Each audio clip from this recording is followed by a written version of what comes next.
जो लोग भी 9 to 5 जॉब करते हैं या फिर कुछ ऐसा बिजनेस है जिसकी वजह से उन लोग को दिन में टाइम नहीं मिल पाता है ट्रेडिंग करने के लिए, बट वो लोग ट्रेडिंग करना चाहते हैं क्योंकि अपना जो इंडियन मार्केट है वो 9 PM से लेके 3:30 PM तक ही ओपन रहता है। तो बहुत सारे लोग जो है अपॉर्चुनिटी मिस कर देते हैं ट्रेडिंग करने का, तो उनके लिए एक अच्छी अपॉर्चुनिटी मिल सकती है जो कि फॉरेक्स ट्रेडिंग में। तो फॉरेक्स ट्रेडिंग क्या होता है कि 24/7 रहता है, ओपन रहता है, आप जब चाहे तब ट्रेडिंग कर सकते हैं। तो बहुत सारे ट्रेडर्स अभी ऐसे हैं जो नए ट्रेडर्स हैं, बिगनर्स हैं, या फिर वो लोग इंडियन मार्केट भी ट्रेड करते हैं और फॉरेक्स भी ट्रेड कर रहे हैं। बट प्रॉब्लम क्या है कि जो गलती वो लोग इंडियन मार्केट में करते हैं वही फॉरेक्स में भी कर रहे हैं या फिर करने वाले हैं, क्योंकि बिना बेसिक्स को क्लियर किए आप किसी भी इंस्ट्रूमेंट में ट्रेड करेंगे, आपके लॉसेज होंगे, ड्रॉ डाउन होने ही वाले हैं। तो आज हम लोग बात करने वाले हैं फॉरेक्स ट्रेडिंग से रिलेटेड जो भी बेसिक पॉइंट हैं जो हर बिगनर्स को पता होना चाहिए, या फिर अगर आप फॉरेक्स ट्रेडिंग कर रहे हैं, करने वाले हैं, तो आपको पता होना चाहिए, जानना चाहिए। तो चलिए शुरू करते हैं, कौन कौन से ऐसे बेसिक पॉइंट हैं जो हर बिगनर को पता होना चाहिए फॉरेक्स ट्रेडिंग से रिलेटेड। तो फॉरेक्स ट्रेडिंग में सबसे अच्छी जो फैसिलिटी है वो है मार्केट जो है 24/7 ओपन होता है, यानी कि मार्केट जो है मंडे को ओपन होता है और फ्राइडे तक ओपन रहता है, ठीक है। और इसमें क्या है कि लीवरेज भी आपको काफ़ी अच्छा मिलता है, 1:250 से लेकर 1:500, 1:2000 तक का लीवरेज मिलता है। कुछ ऐसे ब्रोकर्स भी हैं और इसमें आपको कैपिटल की, बहुत बड़े कैपिटल की ज़रूरत नहीं है। अगर आप $100 से भी आ रहे हो तो $500, $1000 तक अपने अकाउंट को ग्रो कर सकते हो अगर आपके पास स्किल है तो। और इसमें चार्जेस वगैरह काफ़ी कम लगते हैं, क्योंकि अपने मार्केट में क्या है कि एसटीटी हो गया, जीएसटी हो गया, ट्रांजेक्शन चार्जेस, बहुत सारे ऐसे चार्जेस हैं जिसकी वजह से अगर आप बिगनर हो या फिर आपका रिस्क टू रिवार्ड रेशियो सही नहीं है तो 30 to 40% चार्जेस जो है आपके प्रॉफिट को बंद कर देते हैं। और इसमें सबसे अच्छी पॉइंट्स मुझे ये लगते हैं फॉरेक्स ट्रेडिंग का कि इसमें गैप अप या गैप डाउन नहीं होते हैं। तो इसकी वजह से क्या है कि यहाँ पे स्विंग ट्रेडिंग आप काफ़ी अच्छे से कर सकते हो। इंडियन मार्केट में क्या है कि गैप अप और गैप डाउन काफ़ी कंटिन्यूस देखने को मिलते हैं डेली, तो जिसकी वजह से क्या होता है कि ट्रेंड का आइडेंटिफिकेशन थोड़ा सा मुश्किल हो जाता है। बट फॉरेक्स में ऐसा नहीं है, फॉरेक्स में जो है मार्केट बिल्कुल ही स्मूथ चलता है, तो यहाँ पे स्विंग ट्रेडिंग काफ़ी ईजी रहता है। तो मैं आप लोग को ये सजेस्ट करूंगा कि आप लोग को स्विंग ट्रेडिंग पे ज़्यादा फोकस करना चाहिए। ओके, तो फॉरेक्स में आप किस किस टाइप की ट्रेडिंग कर सकते हैं। आप यहाँ पे इंट्राडे ट्रेडिंग भी कर सकते हैं, जैसे कि मॉर्निंग में आप बाई सेल किए हैं और शाम तक होल्ड करके रखें, ठीक है, एक दिन में ही अपने पोजीशन को स्क्वायर ऑफ कर दिए।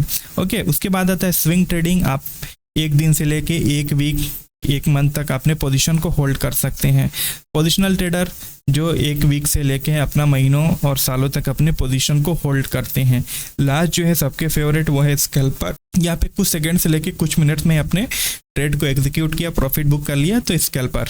तो ये 4-5 टाइप के जो ट्रेडिंग है आप फॉरेक्स में आराम से कर सकते हो। और अगर लीवरेज की बात किया जाए तो अपने मार्केट में 1:5, 1:3 तक ही लीवरेज मिलता है, क्योंकि कोविड से पहले 1:10, 1:20 तक का तो लीवरेज मिलता था। बट कोविड के बाद क्या हुआ, बहुत सारे रिटेल ट्रेडर्स आए, कुछ ऐसी गलतियाँ की जिसकी वजह से रेगुलेटर्स ने कुछ ऐसे रिस्ट्रिक्शन लगा दी लीवरेज के ऊपर, जिसकी वजह से आप लीवरेज 1:5 से ज़्यादा नहीं ले सकते। बट फॉरेक्स में ऐसा नहीं है, यहाँ पे 1:50 से लेकर 1:500, 2000 तक का लीवरेज मिलता है। यानी कि अगर आपके पास $1 है तो आप $50 तक का कोई भी ट्रेड आप एग्जीक्यूट कर सकते हो। बट इसका मतलब ये नहीं कि केवल अकाउंट में $1 डाल के अब उसको आप ट्रेड करने लग जाओ। मिनिमम आपको $100 से स्टार्ट करना चाहिए, ठीक है, वो भी सीखने के बाद। अब हम लोग चलते हैं नेक्स्ट पॉइंट की ओर। नेक्स्ट पॉइंट है कि करेंसी क्या होता है, फॉरेक्स करेंसी पेयर्स क्या होते हैं। एक सिंपल सी लैंग्वेज में मैं आपको बताऊं कि जैसे कि आपके पास कैश जो है INR रुपीज़ हैं, ठीक है, 100-500 के जो भी नोट्स वगैरह हैं, एक्सचेंज कराना चाह रहे हो तो उसके लिए क्या करोगे, आप एक्सचेंज के पास जाओगे। कुछ ऐसे एक्सचेंज रहते हैं, कुछ ऐसे शॉप्स होते हैं जहाँ पे आपके करेंसी को चेंज किया जाता है। तो आप क्या करोगे, सबसे पहले कि आप INR दोगे, वो आपको USD देंगे या फिर दिरहम देंगे। उसके बदले में वो कुछ ट्रांजैक्शन चार्ज लेगा, जो एक्सचेंज रेट होते हैं उसके अकॉर्डिंग आपको ट्रांजैक्शन चार्जेस वगैरह लगेंगे। तो सेम थिंग इसमें होता है, फॉरेक्स ट्रेडिंग में भी होता है कि यहाँ पे आप एक करेंसी को बाई करते हो, दूसरी करेंसी को सेल करते हो। तो जिस करेंसी को आप बाई करोगे उसको बेस करेंसी बोलते हैं, और जिस करेंसी को सेल करोगे उसके अगेंस्ट उसको कोट करेंसी बोलते हैं। या फिर जिस करेंसी को आप सेल करोगे उस करेंसी को बेस करेंसी बोलेंगे, या फिर जिस करेंसी को आप बाई करोगे उस करेंसी को हम लोग कोट करेंसी बोलते हैं। तो यहाँ पे एक सिंपल सा पेयर है यूरो USD का, क्योंकि फॉरेक्स में कोई भी करेंसी सिंगल नहीं रहती है, या फिर केवल यूरो या फिर केवल USD या फिर केवल GBP या फिर CAD, ऐसे सिंगल नहीं होता। यहाँ पे 2 करेंसी पेयर एक साथ होते हैं, जैसे euro USD, GBP USD CAD। तो यहाँ पे क्या है, यूरो है और यहाँ पे USD है। ये पहला जो करेंसी पेयर है यूरो करेंसी वो है बेस करेंसी, और दूसरा जो करेंसी है वो है कोट करेंसी। तो अगर हम लोग बेस करेंसी अगर हम लोग बाई कर रहे हैं तो यहाँ पे कोट करेंसी को हम लोग को सेल करना होगा। अगर हम लोग बेस करेंसी को सेल कर रहे हैं तो हम लोग को कोट करेंसी को यहाँ पे बाई करना रहेगा। ठीक है, इतना क्लियर हो गया। यहाँ पे बहुत ज़्यादा दिमाग भिड़ाने की ज़रूरत नहीं है, बट मैं बेसिक आपको थोड़ा सा यहाँ पे क्लियर कर देना हूँ।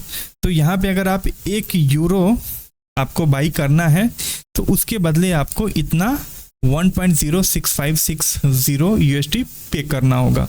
ओके, इतना क्लियर हो गया। अब हम लोग चलते हैं नेक्स्ट पॉइंट के ऊपर। ठीक है, नेक्स्ट पॉइंट है कि करेंसी पेयर भी बहुत सारे टाइप्स के होते हैं, बहुत सारे वेरिएशंस होते हैं। ठीक है, मेजर, माइनर, एक्सोटिक। तो हम लोग क्या है कि एज ए बिगनर, जो लोग भी बिगनर स्टार्ट कर रहे हैं उन लोग को मेजर करेंसी पेयर पर ही फोकस करना चाहिए। माइनर करेंसी पेयर पे जब आप थोड़े से एक्सपीरियंस हो जाओगे तो करना। एक्सोटिक तो मैं ये बोलूँगा कि आप इसको टच नहीं करें तो बेहतर है, क्योंकि यहाँ पे चार्जेस बहुत ज़्यादा रहते हैं, मैनिपुलेशन वगैरह ज़्यादा रहता है, वॉल्यूम काफ़ी कम होता है। मेजर करेंसी पेयर में 7-8 तरह के करेंसी पेयर आते हैं। Euro USD, USD JPY, GBP USD और USD CHF, USD CAD, IOD USD, New Zealand USD। ये 7-8 तरीके के करेंसी पेयर्स होते हैं, बट इनमें से भी सारे करेंसी पेयर में ट्रेड नहीं करना चाहिए।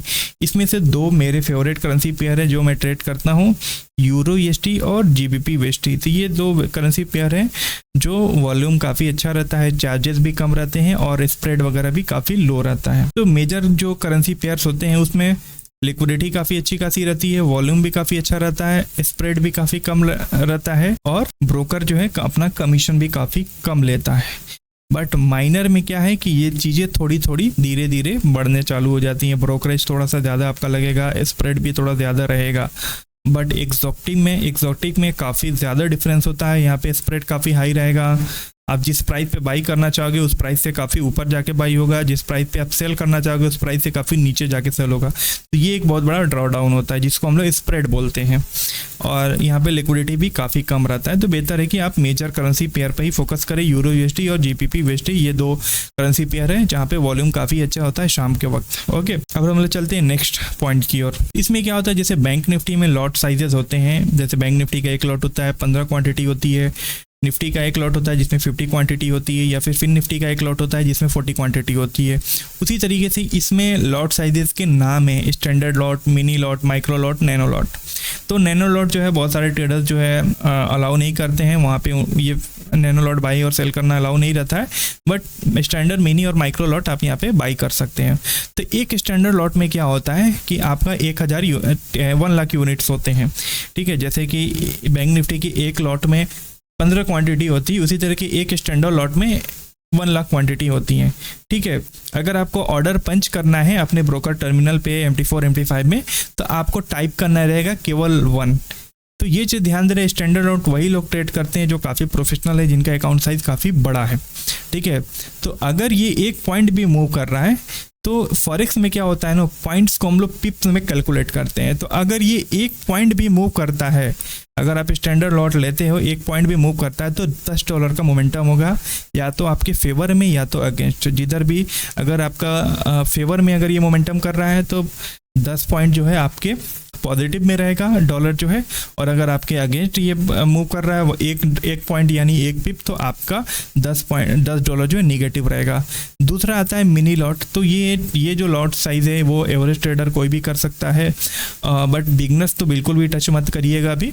इसमें क्या होता है, 10,000 यूनिट्स होते हैं, और इसको अगर ऑर्डर पंच करना है तो आपका अपने ब्रोकर टर्मिनल में ऑर्डर पंच करने के लिए 0.10 आप टाइप करोगे तो आपका ऑर्डर पंच हो जाएगा मिनी लॉट का। यहाँ पे 0.20 भी हो सकता है, 0.30 भी हो सकता है। ओके, तो इसमें क्या होगा कि अगर ये मिनी लॉट में अगर 1 पॉइंट यानी कि 1 पिप का मोमेंटम हो रहा है तो 1 लॉट पे $1 का मोमेंटम होगा। ठीक है, एक मिनी लॉट पे। ओके, और अगर आप माइक्रो लॉट लेते हो तो यहाँ इसमें क्या होता है कि 1000 यूनिट होते हैं। ठीक है, और इसका अगर आपको ऑर्डर पंच करना होता है तो इसमें 0.01 अगर आप टाइप करोगे तो एक माइक्रो लॉट आप ऑर्डर पंच करोगे बाई या सेल। 0.02 0.03 भी इस तरीके से कर सकते हैं आपके अकॉर्डिंग। बट अगर आप बिगनर हो तो 0.01 से लेके 0.05 के बीच आपको कुछ महीनों तक ट्रेड करना चाहिए, अराउंड 3 to 6 मंथ। उसके बाद फिर आप क्वांटिटी साइज लॉट साइजेस को मिनी लॉट और स्टैंडर्ड लॉट के ऊपर जाइएगा, ठीक है। तो अगर माइक्रो लॉट में 1 पॉइंट यानी 1 पिप का मोमेंटम होता है तो यहाँ पे $0.10 का मोमेंटम होगा एक लॉट पे। और होता है नैनो लॉट, तो नैनो लॉट ऐसे तो मैं रिकमेंड नहीं करूँगा क्योंकि ये एक बहुत ही छोटा लॉट साइज होता है, इसमें 100 यूनिट ही होते हैं। और इसको अगर आपको ऑर्डर पंच करना है तो 0.001 या 0.002 0.003 इस तरीके से करके आप ऑर्डर पंच कर सकते हो टाइप करके। और अगर एक पिप यानी एक पॉइंट अगर मूव करता है नैनो लॉट में तो $0.01 का मोमेंटम होगा। तो ये काफ़ी स्लो होता है, काफ़ी छोटा लॉट है। तो मैं ये रिकमेंड करूंगा कि micro lot as a beginner आपके लिए सबसे सही रहेगा। 0.01 से लेके 0.05 के बीच ही ट्रेड करिएगा। ओके, ये क्लियर हो गया। अब हम लोग चलते हैं नेक्स्ट पॉइंट की ओर। पिप्स क्या होता है? यहाँ पे यूरो USD एक करेंसी पेयर का यहाँ पे एक प्राइस चल रहा है। यहाँ पे क्या है 1.149888 और यहाँ पे 1.14998। तो होता क्या है, जैसे यूरो USD का करेंसी पेयर है तो यहाँ पे क्या है पॉइंट के बाद 4 या 5 डिजिट होते हैं। तो हम लोग जो 5वां डिजिट होते हैं उसको हम लोग कंसीडर नहीं करते हैं क्योंकि वो बहुत ही स्मॉल मोमेंटम वहाँ पे होता है। तो उसकी वजह से हम लोग उसको कंसीडर नहीं करते हैं, केवल 4 डिजिट ही पॉइंट के बाद हम लोग कंसीडर करते हैं। अगर 3 डिजिट है पॉइंट के बाद किसी करेंसी पेयर में तो हम लोग 2 डिजिट को ही कैलकुलेट करते हैं। ओके, तो यहाँ पे 1.1498 से प्राइस 1.1499 मोमेंटम करता है। तो ये वाला जो पॉइंट है ये 8 से यहाँ पे 9 हो गया। तो इस मोमेंटम को क्या बोलेंगे हम लोग 1 पिप मोमेंटम कर बोलेंगे। ठीक है, इतना क्लियर हो गया। और इसको अगर कैलकुलेट करना है तो सिंपल सा ये जो पॉइंट है इस पॉइंट से इसको माइनस कर देंगे तो आपका ओवरऑल पिप निकल जाएगा कि इन दोनों के बीच का डिफरेंस कितना है। तो अभी हम लोग चलते हैं थोड़ा सा डिटेल में कि पिप को किस तरीके से कैलकुलेट करते हैं। तो यहाँ पे एक अमाउंट है, डिजिट है एक करेंसी पेयर का 1.246583। तो यहाँ पे पॉइंट के बाद कितने डिजिट्स हैं 1 2 3 4 5। ऐसे तो 5वें को हम लोग कंसीडर नहीं करते हैं बट हम लोग इसको भी हम लोग डिटेल में देखेंगे। तो ये जो 5वां डिजिट है अगर ये मोमेंटम करता है 3 से 4 या 2 से 3 होता है तो यहाँ पे 0.1 पिप का मोमेंटम होगा। और इसके अकॉर्डिंग आप लॉट साइजेस के अकॉर्डिंग आप कैलकुलेट कर सकते हो कि आपके लॉट साइजेस में पोजीशन में कितना जो है PNL जो है फ्लक्चुएट होगा। और यहाँ पे चौथा जो डिजिट है पॉइंट के बाद, ये चौथा जो डिजिट है अगर ये मोमेंटम करता है, ये 7 था 7 से 8 हो जाता है या 8 से 9 हो जा रहा है तो यहाँ पे आपका 1 पिप का मोमेंटम होगा कंप्लीट। तो इसके अकॉर्डिंग आप अपने लॉट साइजेस को कैलकुलेट कर सकते हो। 1 लॉट है या फिर 0.1 लॉट है या फिर 0.001 लॉट है तो उसके अकॉर्डिंग अपने प्रॉफिट या लॉस को कैलकुलेट कर सकते हो। अब पॉइंट के बाद क्या है, तीसरा जो यहाँ पे पॉइंट के बाद जो तीसरा जो डिजिट है अगर ये 5 से 6 हो गया या 6 से 7 हो गया तो यहाँ पे ये एक डिजिट भी अगर ये हिलता है तो यहाँ पे टोटल जो है 10 पिप का मोमेंटम होता है।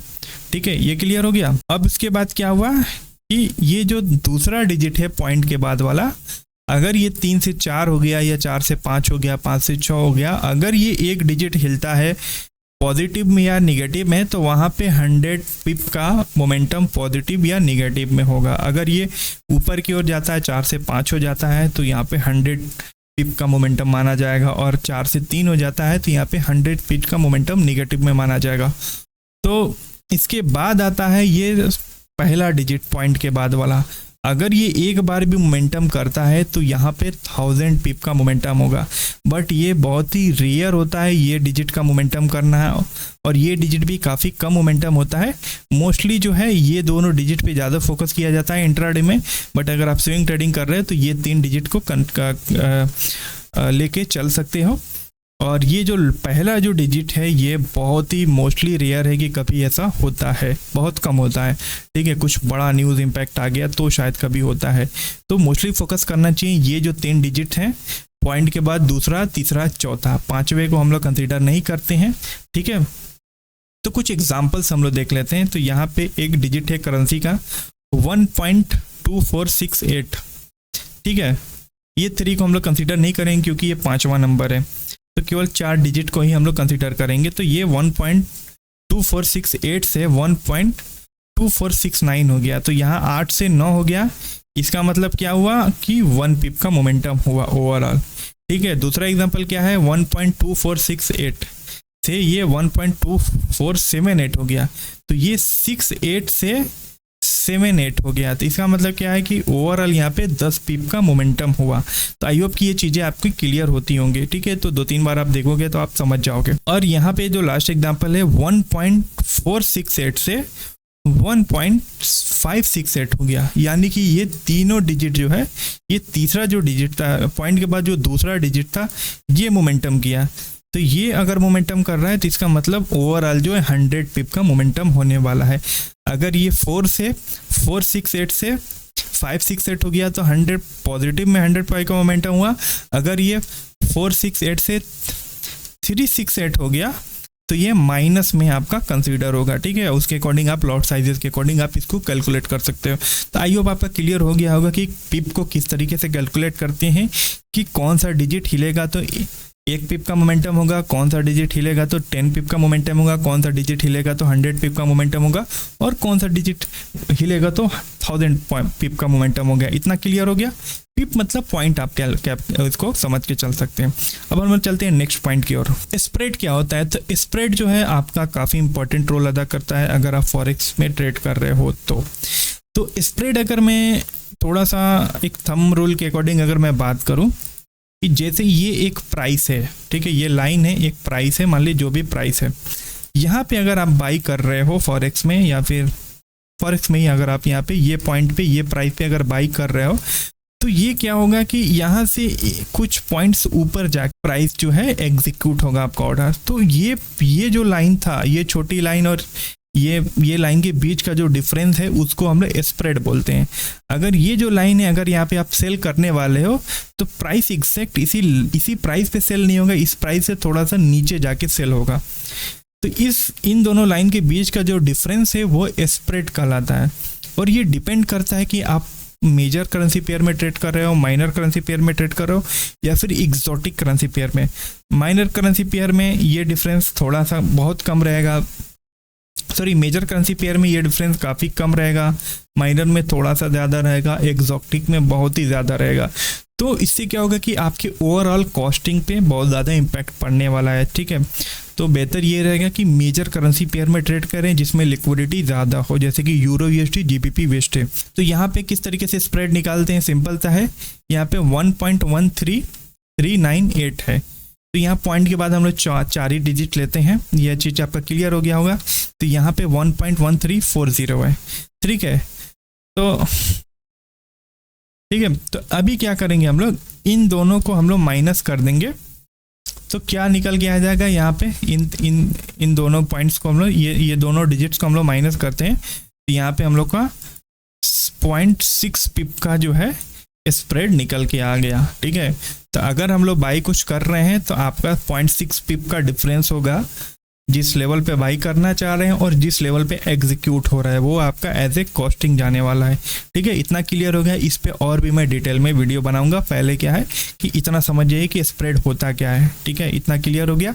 स्प्रेड जितना कम रहेगा आपके लिए उतना बेहतर रहेगा। अभी यहाँ पे 0.6 ही है, यहाँ पे 0.78 भी हो सकता है, या फिर डायरेक्ट 2.0 हो सकता है, 1.0 हो सकता है। और कुछ एग्जॉटिक पेयर हैं, माइनर पेयर है जिसमें बहुत ज़्यादा स्प्रेड होते हैं, 6.0, 5.0, 7.0 तक कितने ज़्यादा स्प्रेड रहते हैं, जो कि अच्छी चीज़ नहीं है। वहाँ पे लिक्विडिटी की काफ़ी कमी होती है, इसकी वजह से स्प्रेड जो है काफ़ी हाई रहते हैं। और अगर वॉलेटिलिटी भी मार्केट में है वो भी इम्पैक्ट डालता है स्प्रेड पे। ओके, अब हम लोग चलते हैं नेक्स्ट पॉइंट के ऊपर। तो नेक्स्ट पॉइंट है कि किसी भी करेंसी पेयर का सिलेक्शन कैसे किया जाए। जैसे हम लोग स्टॉक का सिलेक्शन करते हैं कि कल के सेशन में इंट्राडे के हम लोगों को कौन सा स्टॉक ट्रेड करना है, उसी तरीके से करेंसी पेयर का भी सिलेक्शन किया जाता है कि कल के सेशन में है या फिर आज हम लोगों को कौन से करेंसी पेयर में ट्रेड करना चाहिए। तो पहला रूल है कि लिक्विडिटी अच्छी खासी होना चाहिए। दूसरा रूल है वॉल्यूम अच्छा खासा होना चाहिए। तीसरा रूल क्या है कि यहाँ पे स्प्रेड काफ़ी लो होना चाहिए और ब्रोकर कमीशन भी काफ़ी लो होना चाहिए, ठीक है।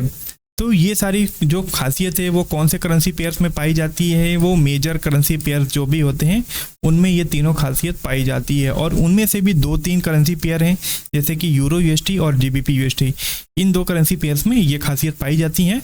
तो बेहतर है कि इन दोनों करेंसी पेयर में ही ट्रेड किया जाए, क्योंकि ऐसे भी जो लोग शाम में ट्रेड करते हैं 9 to 5 पीपल्स हो गए या फिर कोई भी है जो दिन में टाइम नहीं मिलता है शाम के वक्त ट्रेडिंग करते हैं, तो उनको मिल जाएगा अपना लंदन न्यूयॉर्क सेशन जब ओवरलैप होता है, तो वो टाइम पे यूरो यूएसडी में एक अच्छा खासा वॉल्यूम रहता है और वहाँ पे मोमेंटम भी काफ़ी अच्छा होता है, स्प्रेड भी ठीक ठाक रहता है लो। तो अभी हम लोग बात करते हैं कि best time session Indian traders के लिए क्या है फॉरेक्स में ट्रेडिंग करने के लिए। अभी जैसे इंडियन मार्केट में हम लोग बहुत सारे ट्रेडर्स ऐसे हैं क्या करते हैं दिन भर वो लोग ट्रेडिंग करते हैं, बट इंडियन मार्केट में भी दिन भर ट्रेडिंग नहीं की जाती है, क्योंकि इंडियन मार्केट में भी 9:15 से लेकर 10:30 तक का सेशन जो रहता है उसमें वॉल्यूम रहता है, उसके बाद 12:30 से लेकर 3:30 तक का जो सेशन होता है उसमें वॉल्यूम रहता है। बाकी बीच का जो सेशन होता है वो बहुत ही वॉलेटाइल और कंसोलिडेशन वाला रहता है। उसी तरीके से फॉरेक्स में भी 3-4 ट्रेडिंग सेशंस होते हैं, तो उसमें जो मेरे जो फेवरेट सेशन है वो होता है, एक पहला यूरोपियन सेशन है जो जब यूरोपियन मार्केट खुलता है अराउंड 11 या 12 या 1 PM के अराउंड, फिर दूसरा जो है यूएस सेशन। तो सबसे फेवरेट जो सेशन है वो है अपना यूएस ट्रेडिंग सेशन। और यूएस ट्रेडिंग सेशन में क्या है, ये सेशन में क्या होता है यूएस ट्रेडिंग सेशन में कि यहाँ पे लंदन सेशन और न्यूयॉर्क सेशन दोनों एक दूसरे को ओवरलैप यहाँ पे करते हैं। जैसे ये लंदन सेशन हुआ 12-1 बजे के अराउंड खुला और ये क्लोज कब होता है 9 PM के अराउंड, 9 या 10 PM के अराउंड। और न्यूयॉर्क सेशन कब होता है, ओपन होता है 5 से 6 बजे के अराउंड यहाँ पे ओपन होता है, क्लोज कब होता है 1 या 2 PM के AM के अराउंड। तो ये 6 बजे से लेके ये जो 9-10 बजे के बीच का जो जोन होता है, ये जोन में वॉलेटिलिटी वॉल्यूम बहुत ही अच्छा रहता है। तो ये जोन में जब आप ट्रेडिंग करोगे तो आपकी विनिंग प्रोबेबिलिटी हाई रहेगी किसी भी ट्रेड की। ठीक है, तो क्या है कि 6 बजे से लेके 9-10 बजे तक आप ट्रेड करोगे शाम में, तो आपको एक अच्छा खासा ट्रेड मिलना ही मिलना है। ओके, तो इतना क्लियर हो गया कि कौन से टाइम सेशन में करना है। डेली जो है आपको 6 बजे से लेके 10 बजे के सेशन में आप ट्रेड कर सकते हो। यहाँ पे वॉल्यूम काफ़ी अच्छा रहता है, नहीं तो 12:30 के अराउंड भी आप यहाँ पे ट्रेड कर सकते हो, कोई इशू नहीं है। अब लास्ट जो है सबसे इम्पोर्टेंट टॉपिक है, कौन से ब्रोकर में अकाउंट ओपन किया जाए। तो फिलहाल मैं यहाँ पे किसी भी ब्रोकर को प्रमोट नहीं कर रहा हूँ, तो यहाँ पे कुछ ऐसे पॉइंट्स हैं, कुछ ऐसे पैरामीटर्स हैं जो आपको देखना चाहिए किसी भी ब्रोकर में अकाउंट ओपन करने से पहले। सबसे पहला पॉइंट क्या है कि डिपॉजिट आपका ईजिली हो जाना चाहिए और आपका पैसा विड्रॉल भी ईजिली हो जाना चाहिए। ठीक है, जितना जल्दी डिपॉजिट और विड्रॉल होगा आपके लिए उतना ईजी रहेगा। दूसरा क्या है कि स्प्रेड जो है काफ़ी कम होना चाहिए, ब्रोकर का कमीशन फीस भी काफ़ी कम होना चाहिए, जो कि आपकी ओवरऑल कॉस्टिंग कम आए। तीसरा क्या है, लीवरेज ठीक ठाक होना चाहिए। ऐसे तो लीवरेज सारे ब्रोकर ठीक ठाक देते हैं, तो आपको 1:50 से लेकर 1:500 2000 तक का लीवरेज जो है ब्रोकर देते हैं। तो इसका मतलब क्या है 1:50 1:500 का मतलब कि अगर आपके पास $1 है और लीवरेज आपको 1:50 का मिल रहा है, तो आप $50 तक का आप कोई भी इंस्ट्रूमेंट जो है परचेज कर सकते हो। ट्रेडिंग प्लेटफॉर्म क्या है, ये सबसे इंपॉर्टेंट है कि आपका ट्रेडिंग प्लेटफॉर्म जिस भी ब्रोकर में आप ओपन करने वाले हो उसका ट्रेडिंग प्लेटफॉर्म जो है इजी टू एग्जीक्यूट होना चाहिए, क्योंकि बहुत सारे ट्रेडिंग टर्मिनल्स ऐसे होते हैं इंडियन मार्केट के जो बहुत सारे ब्रोकर्स हैं, तो उन लोगों का जो टर्मिनल है बहुत ज़्यादा मुश्किल होता है वहाँ से ऑर्डर वगैरह पंच करना, ऑर्डर्स वगैरह को मैनेज करना है। बट फॉरेक्स ब्रोकर में मोस्टली ऐसे MT4 MT5 भी यूज़ किया जाता है, या फिर एक्सनेस वगैरह इन लोगों का वेब टर्मिनल भी काफ़ी अच्छा होता है, वहाँ पर ईजी टू यूज़ सारे टर्मिनल्स होते हैं। ठीक है, और एक पॉइंट है कस्टमर सर्विस। कस्टमर सर्विस सही होना चाहिए। अगर आप कुछ प्रॉब्लम में फंसते हो या फिर आपका पोजीशन जो है फंसता है, या फिर आप कोई भी ऐसा इशू आता है आपके ट्रेडिंग ब्रोकर से रिलेटेड, टर्मिनल से रिलेटेड, फंड डिपॉजिट या विड्रॉल के लेके, तो आपका कस्टमर सपोर्ट बढ़िया होना चाहिए ताकि आपके प्रॉब्लम का सोल्यूशन तुरंत निकाले। ओके, लास्ट जो पॉइंट है वो है रेपुटेशन। आपका जो भी ब्रोकर है वो थोड़ा उसका रेपुटेशन होनी चाहिए, मार्केट में थोड़ी सी इज्जत होनी चाहिए, उस पर किसी तरीके के ऐसे एलिगेशंस वगैरह नहीं होने चाहिए कि हाँ भाई ये ब्रोकर जो है पैसे लेके भाग गया या फिर डिपॉजिट या विड्रॉल नहीं हो पाता है। तो आप कोई भी ब्रोकर का रेपुटेशन सबसे पहले देखिएगा कि उसका रेपुटेशन कैसा है, मार्केट में कितना पुराना है। ओके, तो ये सारे क्राइटेरिया थे जो एज ए ट्रेडर आपको, अगर आप कोई भी ब्रोकर चूज़ करते हो अकाउंट ओपनिंग के लिए, तो ये सारे क्राइटेरिया मैच होना चाहिए। ठीक है, तो ये सारे कुछ बेसिक्स पॉइंट थे जो हर ट्रेडर को जानना चाहिए, उसके बाद मार्केट में एंट्री होनी चाहिए। तो और ये सारे जो टॉपिक्स थे इस पे और भी डिटेल में मैं वीडियो बनाऊंगा, और टेक्निकल वगैरह पे मैं ऑलरेडी वीडियो बना चुका हूँ, वहाँ से कोई भी सेटअप आप उठा के ट्राई कर सकते हो। वो सारे सेटअप जो है फॉरेक्स में भी काम करते हैं, इंडियन मार्केट में काम करते हैं। ओके, और एसएमसी वगैरह पे भी मैं वीडियो लाने ही वाला हूँ। तो आज के लिए इतना ही है, फिर हम लोग मिलते हैं नेक्स्ट सेशन में, तब तक के लिए गुड बाय।